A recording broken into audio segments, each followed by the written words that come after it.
Hi, welcome to mind all minds. So రిలేషన్లో వస్తే ఒక కపుల్ మధ్యలో డిస్టెన్స్ అనేది ఎక్కువ రోజులు లేకుంటే ఉండొద్దు అనేది నా ఒపీనియన్ అనమాట. అంటే నా ఒపీనియన్ కాదు, జనరల్గా. సో మా ఫ్రెండ్ ఒకతను ఒకసారి చెప్పిండు అనమాట, ఎప్పుడైనా కూడా ఒక లవ్లో అంటే డిస్టెన్స్ అనేది ఉంటే, అంటే ఇద్దరి మధ్యలో డిస్టెన్స్ అంటే దూరము లేకుంటే గ్యాప్ అట్లా ఉంటే ఖచ్చితంగా వాళ్ళు ఒక మంచి కపుల్ అయినప్పటికీ దాదాపు విడిపోయే ఛాన్సెస్ ఎక్కువ ఉంటాయి, డైవర్షన్స్ అని.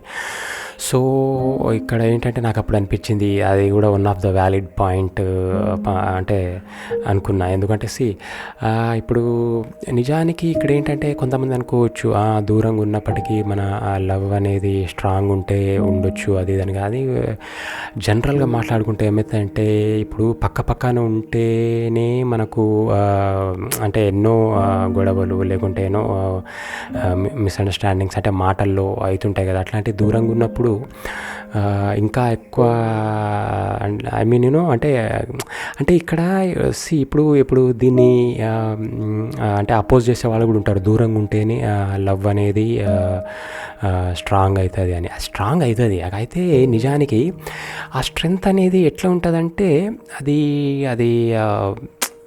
ఇప్పుడు ఎదురెదురుగున్నప్పుడు ఏమవుతుందంటే స్ట్రెంగ్త్ అనేది తక్కువ ఉన్నట్టు అనిపించినప్పటికీ డైవర్షన్స్ అనేది చాలా తక్కువ ఉంటుంది అనమాట. అంటే లైక్ ఇంకొక వ్యక్తితో అంటే మనసు మారడము అట్లాంటి ఛాన్సెస్ ఎదురెదురుగున్నప్పుడు గొడవలు పడ్డా ఏది పడ్డా కూడా అది అట్లా అక్కడికి లెవెల్ అయిపోతుంది, they can judge together.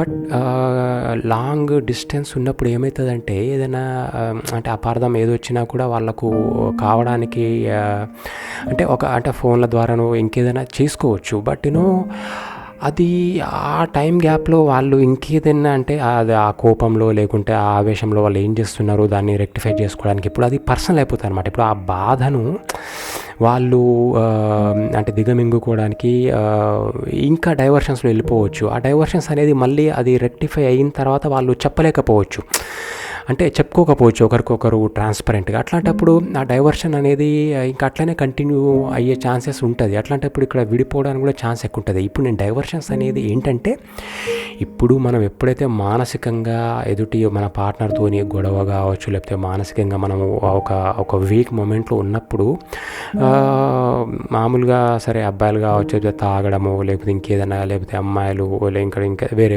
Diversions లేకపోతే ఈ కపుల్లో ఇద్దరికి ఎవరైనా వేరే వ్యక్తులు ఫ్రెండ్స్ కానీ వాళ్ళు సపోర్ట్ ఇవ్వడం మాట్లాడడము అదేంది ఇదేంది వాళ్ళు ఎందుకు అంటే వాళ్ళు మిస్గైడ్ చేసే ఛాన్సెస్ ఉందన్నమాట.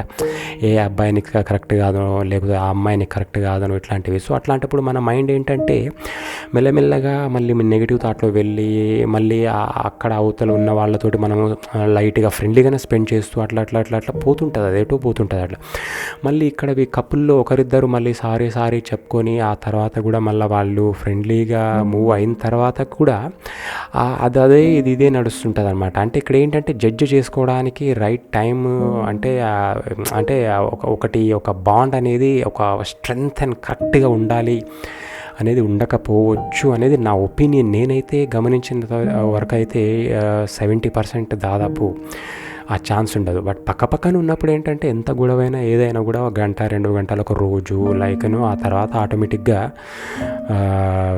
అది ఇంకా దూరం అనేది పోదనమాట.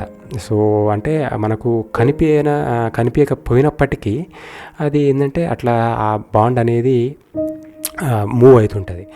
ఇక్కడ ఏంటంటే డిస్టెన్స్ ఉన్నప్పుడు మనము ఏదో ఉంది అనుకుంటాం, కానీ ఆ బాండ్ అనేది ఎప్పుడు తెగుతుందో అది అట్లీస్ట్ ఎవరు గ్యారంటీ కూడా ఇవ్వలేరు అనమాట అని నా ఒపీనియన్. సో నాకున్న ఎక్స్పీరియన్స్ తోటి ఐఎమ్ సేయింగ్ బట్ ఎక్సెప్షన్స్ చాలా ఉండొచ్చు, దూరంగా ఉన్న కపుల్స్ కావచ్చు, అలా చాలామంది they can be in a good relationship. So I don't want to judge anyone but so బేసిక్గా అయితే డిస్టెన్స్ అనేది ఖచ్చితంగా కూడా ఒక మైనస్ ఫ్యాక్టర్ డెఫినెట్గా ఇన్ అ రిలేషన్షిప్ అనేది నా opinion. So thanks for listening. Thank you.